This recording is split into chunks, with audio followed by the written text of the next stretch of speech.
किसी शहर के रेलवे स्टेशन पर एक भिखारी रहता था। वह वहां आने जाने वाली रेलगाड़ियों में बैठे यात्रियों से भीख मांगकर अपना पेट भरता था। एक दिन जब वह भीख मांग रहा था तो सूट बूट पहने एक लंबा सा व्यक्ति उसे देखा। उसने सोचा कि यह व्यक्ति बहुत अमीर लगता है, इससे भीख मांगने पर यह मुझे जरूर अच्छे पैसे देगा। वह उस लंबे व्यक्ति से भीख मांगने लगा। भिखारी को देखकर उस लंबे व्यक्ति ने कहा, तुम हमेशा मांगते ही रहते हो, क्या कभी किसी को कुछ देते भी हो?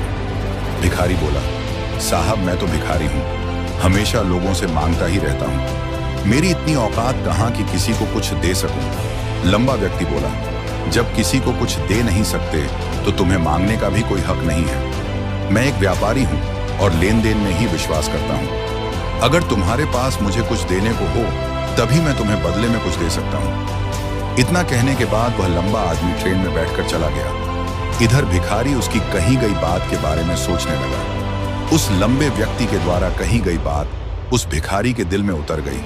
वह सोचने लगा कि शायद मुझे भीख में अधिक पैसा इसीलिए नहीं मिलता क्योंकि मैं उसके बदले में किसी को कुछ दे नहीं पाता हूँ। लेकिन मैं तो भिखारी हूँ, किसी को कुछ देने लायक भी नहीं हूँ। लेकिन कब तक मैं लोगों को बिना कुछ दिए केवल मांगता ही रहूंगा। बहुत सोचने के बाद उस भिखारी ने निर्णय किया कि जो भी व्यक्ति उसे भीख देगा उसके बदले में वह भी उस व्यक्ति को कुछ जरूर देगा। लेकिन अब उसके दिमाग में यह प्रश्न चल रहा था कि वह खुद भिखारी है तो भीख के बदले में वह दूसरों को क्या दे सकता है।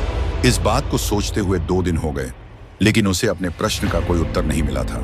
तीसरे दिन जब वह स्टेशन के पास बैठा हुआ था तभी उसकी नजर कुछ फूलों पर पड़ी जो स्टेशन के आसपास के पौधों पर खिल रहे थे। उसने सोचा, क्यों ना मैं लोगों को भीख के बदले कुछ फूल दे दिया करूं। उसको अपना यह विचार अच्छा लगा और उसने वहां से कुछ फूल तोड़ लिए। अब वह ट्रेन में भीख मांगने पहुंचा। अब जब भी कोई उसे भीख देता तो उसके बदले में वह भीख देने वाले को कुछ फूल दे देता। उन फूलों को लोग खुश होकर अपने पास रख लेते थे।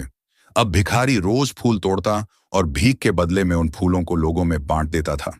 कुछ ही दिनों में उसने महसूस किया कि अब उसे बहुत अधिक लोग भीख देने लगे हैं। वह स्टेशन के पास के सभी फूलों को तोड़ लाता था। जब तक उसके पास फूल रहते थे तब तक उसे बहुत से लोग भीख देते थे। लेकिन जब फूल बांटते बांटते खत्म हो जाते तो उसे भीख भी नहीं मिलती थी। अब रोज ऐसा ही चलता रहा। एक दिन जब वह भीख मांग रहा था तो उसने देखा कि वही लंबा व्यक्ति ट्रेन में बैठा है जिसकी वजह से उसे भीख के बदले फूल देने की प्रेरणा मिली थी। वह तुरंत उस व्यक्ति के पास पहुंच गया और भीख मांगते हुए बोला, आज मेरे पास आपको देने के लिए कुछ फूल है, आप मुझे भीख दीजिए तो बदले में मैं आपको कुछ फूल दूंगा। उस लंबे व्यक्ति ने उसे भीख के रूप में कुछ पैसे दे दिए और भिखारी ने कुछ फूल उसे दे दिए। उस लंबे व्यक्ति को बात बहुत पसंद आई। वह बोला, वाह क्या बात है, आज तुम भी मेरी तरह एक व्यापारी बन गए हो। इतना कहकर फूल लेकर वह लंबा व्यक्ति अपने स्टेशन पर उतर गया। लेकिन उस लंबे व्यक्ति द्वारा कही गई बात एक बार फिर से उस भिखारी के दिल में उतर गई। वह बार बार उस लंबे व्यक्ति के द्वारा कही गई बात के बारे में सोचने लगा और बहुत खुश होने लगा। उसकी आंखें अब चमकने लगीं। उसे लगने लगा कि अब उसके हाथ सफलता की वह चाबी लग गई है जिसके द्वारा वह अपने जीवन को बदल सकता है। वह तुरंत ट्रेन से नीचे उतरा और उत्साहित होकर बहुत तेज आवाज में ऊपर आसमान की तरफ देखकर बोला, मैं भिखारी नहीं हूं, मैं तो एक व्यापारी हूं, मैं भी अमीर बन सकता हूं। लोगों ने उसे देखा तो सोचा कि शायद यह भिखारी पागल हो गया है और अगले दिन से वह भिखारी उस स्टेशन पर फिर कभी नहीं दिखा। लेकिन 6 महीने बाद इसी स्टेशन पर 2 व्यक्ति सूट बूट पहने हुए यात्रा कर रहे थे। दोनों ने एक दूसरे को देखा तो उनमें से एक ने दूसरे से हाथ मिलाया और कहा, क्या आपने मुझे पहचाना? दूसरा व्यक्ति बोला, नहीं, क्योंकि मेरे हिसाब से हम लोग पहली बार मिल रहे हैं। पहला व्यक्ति बोला, नहीं, आप याद कीजिए, हम पहली बार नहीं बल्कि तीसरी बार मिल रहे हैं। दूसरा व्यक्ति बोला, मुझे याद नहीं, वैसे हम पहले 2 बार कब में थे? अब पहला व्यक्ति मुस्कुराया और बोला, हम पहले भी 2 बार इसी ट्रेन में मिले थे। मैं वही भिखारी हूं जिसको आपने पहली मुलाकात में बताया कि मुझे जीवन में क्या करना चाहिए और दूसरी मुलाकात में बताया कि मैं वास्तव में कौन हूं। दूसरा व्यक्ति मुस्कुराया और अचंभित होते हुए बोला, ओह, याद आया, तुम वही भिखारी हो जिसे मैंने एक बार भीख देने से मना कर दिया था और दूसरी बार मैंने तुमसे कुछ फूल खरीदे थे। लेकिन आज तुम यह सूट बूट में कहाँ जा रहे हो और आजकल क्या कर रहे हो? तब पहला व्यक्ति बोला, हाँ, मैं वही भिखारी हूं, लेकिन आज मैं फूलों का एक बहुत बड़ा व्यापारी हूं और इसी व्यापार के काम से ही दूसरे शहर जा रहा हूं। कुछ देर रुकने के बाद वह फिर बोला, आपने मुझे पहली मुलाकात में प्रकृति का वह नियम बताया था जिसके अनुसार हमें तभी कुछ मिलता है जब हम कुछ देते हैं। लेन देन का यह नियम वास्तव में काम करता है।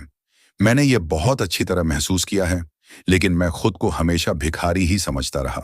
इससे ऊपर उठकर मैंने कभी सोचा ही नहीं। और जब आपसे मेरी दूसरी मुलाकात हुई, तब आपने मुझे बताया कि मैं एक व्यापारी बन चुका हूं।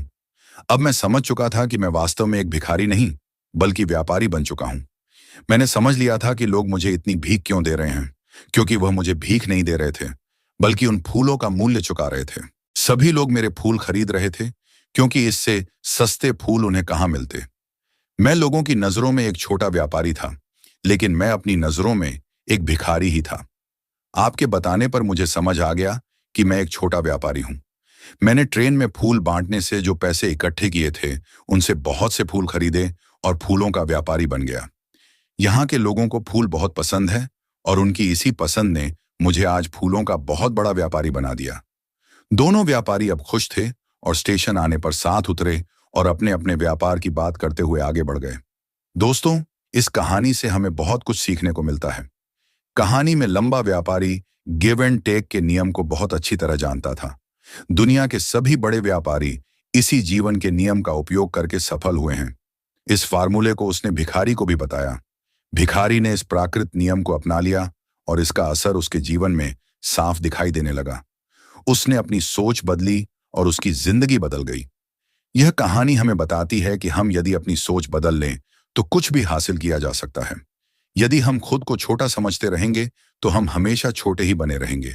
बड़ा बनने के लिए हमें अपनी सोच को बदलना होगा और खुद के बारे में बड़ा सोचना होगा। कहानी का सार यह है कि सफलता आपकी सोच में छुपी होती है। खुद का आत्मसम्मान जगाए, अपनी सोच को बड़ा बनाइए और देखिए कैसे आप सफलता के शिखर पर पहुंच जाते हैं।